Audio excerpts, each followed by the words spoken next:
एसटीचा प्रवास मागला, आता सामान्य माणसाने जगायचे तरी कसे?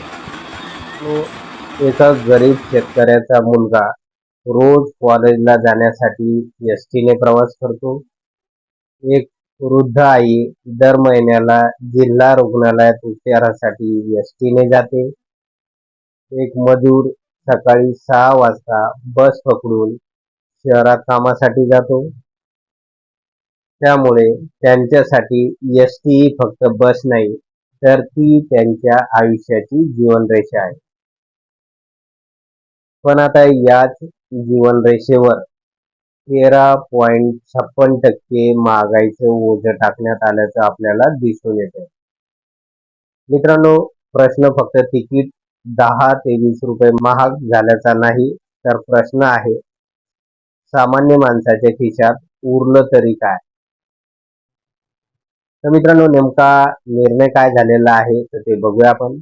महाराष्ट्र राज्य मार्ग परिवहन महामंडळाने 18 जुलैपासून बस भाड्यात 13.56% वाढ लागू केली आहे.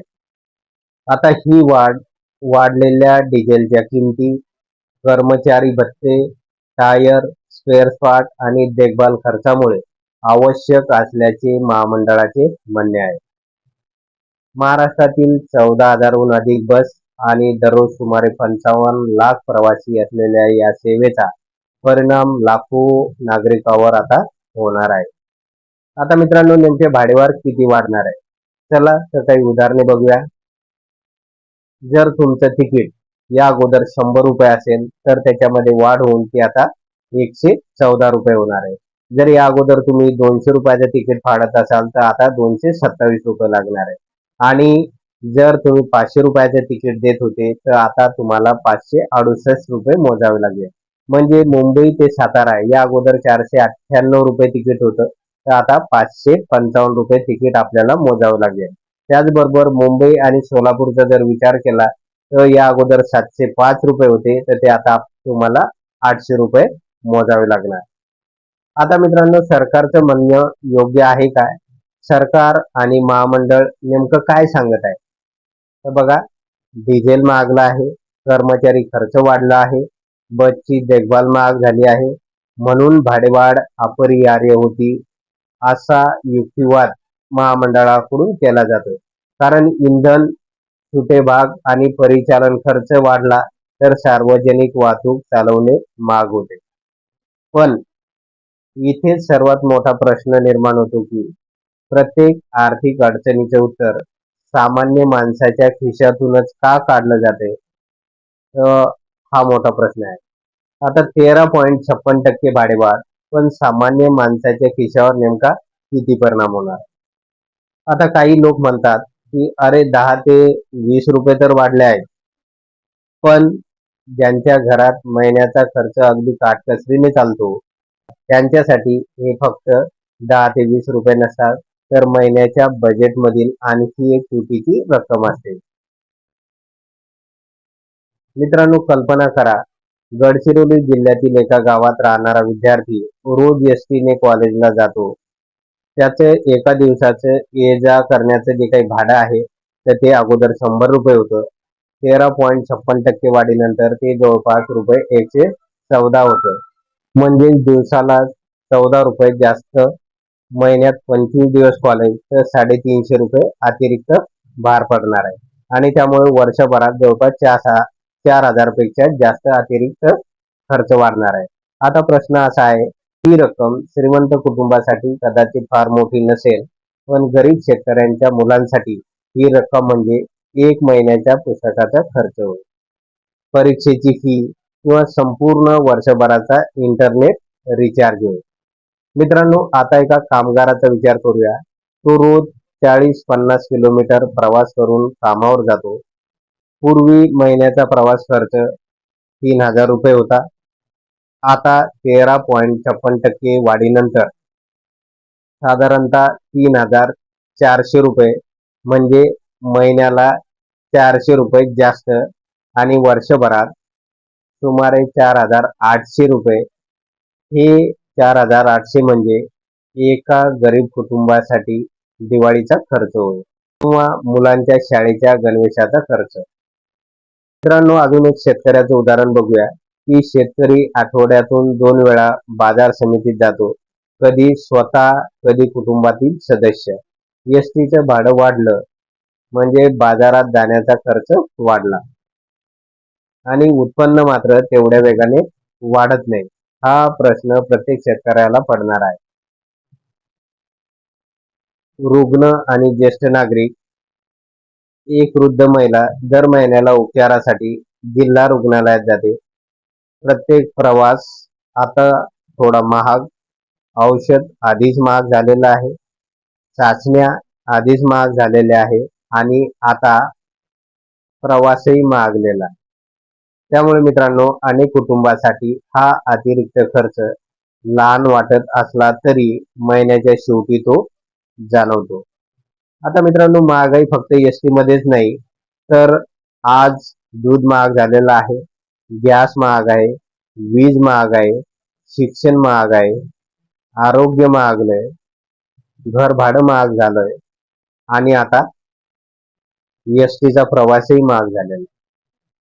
भारतातील किरकोळ महागाई दर मागील काही वर्षात चढ उतार होत राहिला आहे. 2022 मध्ये तो 7% आसपास गेला होता. त्यानंतर कमी झाला, परंतु अनेक कुटुंबांना दैनंदिन खर्च अजूनही जास्त जाणवत आहे. आणि याचं कारण म्हणजे काही वस्तूच्या किमती महागाईच्या सरासरीपेक्षा जास्त वाढल्याचे आपल्याला दिसून येईल. महामंडळाला तोटा होत असेल तर तो भरून काढण्यासाठी प्रत्येक वेळी तिकीट महाग करणं हाच एकमेव मार्ग आहे का? काही तज्ज्ञांच्या मते यासोबतच पुढील बाबीवरही भर देता येऊ शकतो. त्या पुढील बाबी नेमक्या कोणत्या आहे की इंधन कार्यक्षम बस, इलेक्ट्रिक बसचा विस्तार, महसूल गळती रोखणे, मार्गाचे वैज्ञानिक नियोजन आणि व्यवस्थापनातील कार्यक्षमता वाढवणे. खरंच डिझेल महागलं म्हणूनच एसटीचं भाडं वाढलं की यामागे अजूनही काही कारण आहेत? सरकार सांगते डिझेल महागलंय. महाराष्ट्र राज्य मार्ग परिवहन महामंडळाचं पहिलं कारण आहे डिझेलचे वाढलेले दर. तर चला मग हे कारण किती खरं आहे तर ते बघूया आपण. महाराष्ट्रातील डिझेल दर. तर मित्रांनो, 2020 मध्ये 68 रुपये लिटर होतं, 21 मध्ये ते 88 झालं, 22 मध्ये ते 94 रुपये झालं, त्यानंतर 26 मध्ये जवळपास 93 ते 95 रुपये लिटर अशा प्रकारचं डिझेल झालेलं आपल्याला दिसून येईल. 2020च्या तुलनेत डिझेलच्या किमतीमध्ये मोठी वाढ झाली आहे. एसटीच्या हजारो बस दररोज लाखो किलोमीटर धावतात. अशा परिस्थितीत फक्त 1 रुपयाची वाढही वर्षभरात कोट्यवधी रुपयाचा अतिरिक्त खर्च निर्माण करू शकते. पण इथेच एक मोठा प्रश्न निर्माण होतो. जर डिझेलचे कारण असेल तर आंतरराष्ट्रीय क्रूड ऑइलची किंमत नेमकी काय सांगते? तर मित्रांनो, 2020 मध्ये $40 प्रति बॅरल किंमत होती. 21 मध्ये ती 70 झाली, 2022 मध्ये ती 100 झाली आणि 2026चा जर आपण विचार केला तर ते 68 ते $75 प्रति बॅरल अशी झालेली आहे. इथे एक गोष्ट लक्षात घ्या, 2022 मध्ये रशिया युक्रेन युद्धामुळे क्रूड ऑइल $100च्या पुढे गेलं होतं, पण त्यानंतर आंतरराष्ट्रीय बाजारात किमती काही प्रमाणात कमी झालेल्या आपल्याला दिसून येतील. मग प्रश्न असा पडतो, जर जागतिक बाजारात क्रूड ऑइल पूर्वीपेक्षा कमी असेल तर भारतात इंधन अजूनही महाग का? कारण सरकार आणि तेल कंपन्या यातून प्रचंड नफा कमावतात, मात्र नागरिकांना यातून कोणतेही रिलीफ दिले जात नाही किंवा सूट दिली जात नाही. इंधनाचे भाव कमी करणे अपेक्षित आहे, मात्र सरकार तसे करताना दिसत नाही. तर मित्रांनो, आता बघूया आपण महागाईकडे. भारतातील किरकोळ महागाई 2020 मध्ये 6.2% होती, 2021 मध्ये 5.5%, 2022 मध्ये 6.7% आणि 2026 मध्ये जर बघितलं आपण तर 4 ते 5% महागाई दर वाढलेला आहे. महागाई कमी झाली असं सांगितलं जाते, पण सामान्य माणसाला महागाई कमी का वाटत नाही? कारण महागाईचा दर कमी झाला याचा अर्थ किमती कमी झाल्या असा होत नाही.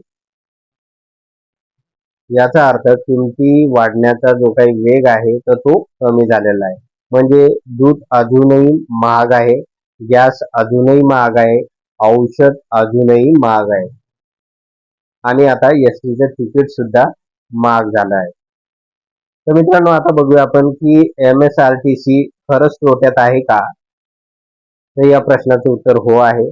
महामंडळ अनेक वर्षापासून आर्थिक अडचणीत आहे आणि त्यामागील जी काही कारणं आहेत ती जुना बस ताफा, डिझेल खर्च, कर्मचारी वेतन, निवृत्ती वेतन, ग्रामीण भागात कमी प्रवासी असलेले पण सामाजिकदृष्ट्या आवश्यक मार्ग, सवलतीच्या योजनांचा आर्थिक परिणाम म्हणजे महिला, विद्यार्थी आणि ज्येष्ठ नागरिकांना ज्या सवलती दिल्या जातात त्या.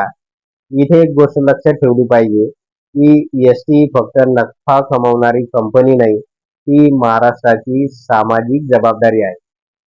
एखाद्या दुर्गम भागात दररोज फक्त 20 प्रवासी असतील तरीही ती बस धावली पाहिजे, कारण त्या 20 प्रवाशांसाठी ती बस म्हणजे शाळा, रुग्णालय, नोकरी आणि जगाशी जोडणारा एकमेव रस्ता असतो. तर मित्रांनो, आज भाडेवाढ, उद्या काय?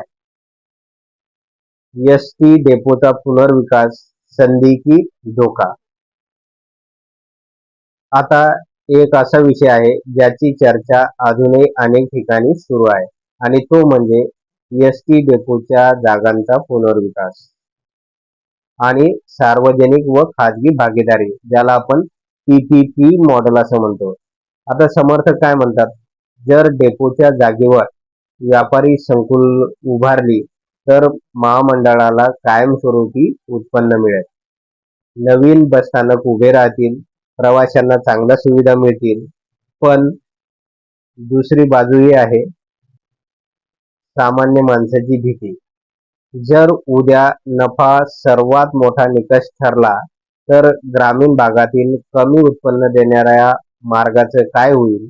ज्या गावात रोज फक्त 15 ते 20 प्रवासी आहेत, तिथे बस चालू राहील का? ज्या विद्यार्थ्याला फक्त एसटीचाच आधार आहे त्याचं काय होणार? ज्या वृद्ध आईला दर महिन्याला उपचारासाठी तालुक्याला जावं लागतं, तिचं काय होणार? हे सगळे प्रश्न आजही महत्त्वाचे आहेत. तर मित्रांनो, इतर देशाकडून नेमकं आपण काय शिकू शकतो? जगातील अनेक देश असे आहेत की ज्या ठिकाणी सार्वजनिक वाहतूक ही सेवा म्हणून पाहिले जाते, फक्त नफा कमवण्याचं साधन म्हणून नाही. युरोपमधील अनेक देशामध्ये, उदाहरणार्थ जपान आणि काही भारतीय राज्य, ग्रामीण मार्गांना सरकारी अनुदान देतात, कारण सार्वजनिक वाहतूक ही रस्त्यासारखीच एक मूलभूत सुविधा मानली जाते. जर एखादा मार्ग आर्थिकदृष्ट्या तोट्यात असेल पण सामाजिकदृष्ट्या जर तो महत्त्वाचा असेल तर सरकार त्याला आधार देते. आता मित्रांनो, यावर नेमका उपाय काय?